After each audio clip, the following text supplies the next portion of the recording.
And welcome, LNJ Class of 2018, to our State Budget and Public Leadership Seminar.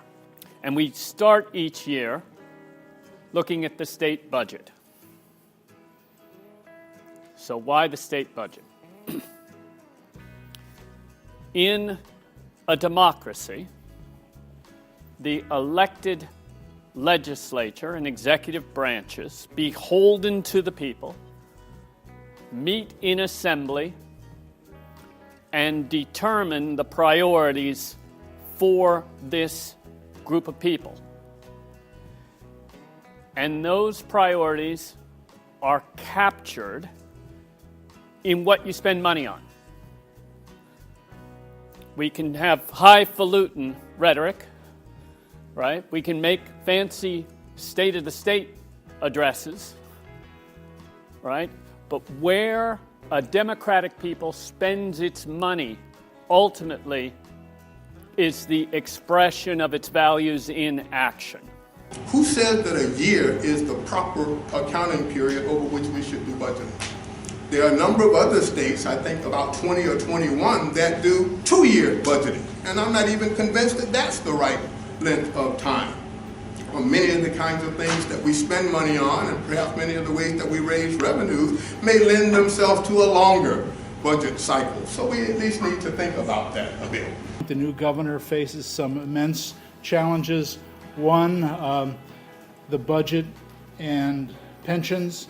He, as a poet during the campaign, he was talking about a millionaire's tax, raising $300 million from legalizing marijuana and other tax policy changes to fund some very progressive initiatives. It's interesting.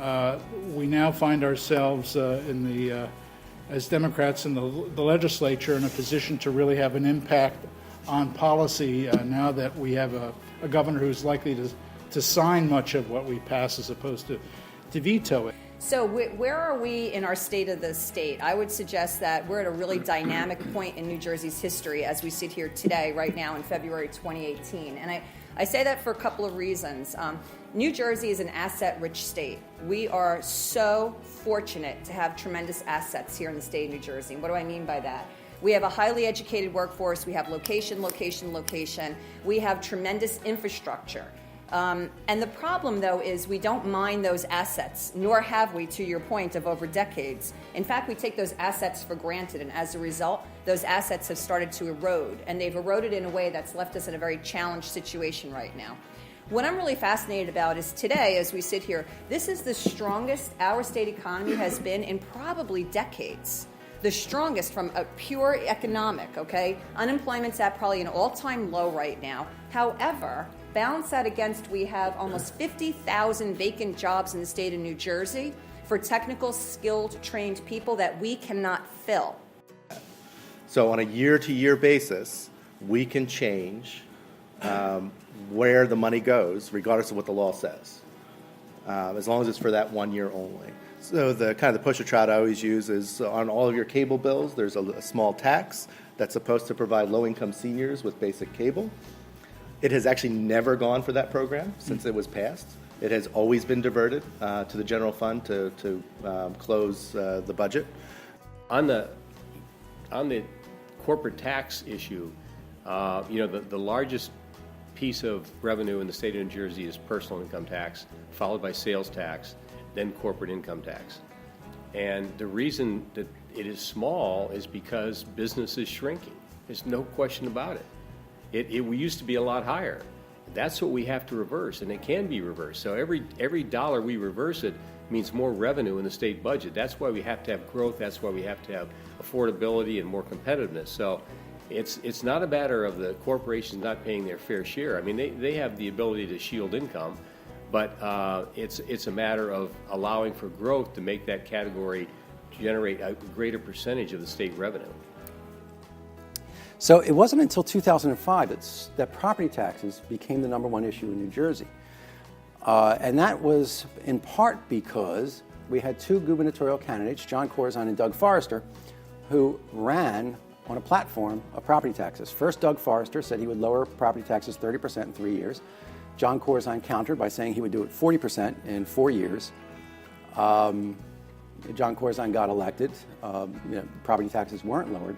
But what was interesting about this is, and we did subsequent polling during the Corzine administration, there was a special session to try to look at property taxes and state spending, and that kind of fell apart.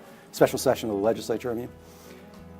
And what happened is you kind of raised people's expectations that you would do something about property taxes and reminded them of how property taxes are, I think in today's terms, property taxes are the meme for everything that's wrong about New Jersey.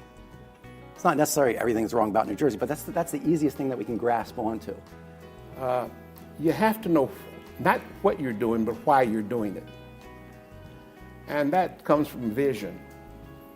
And if you're going to lead, you need vision. There's an old fable.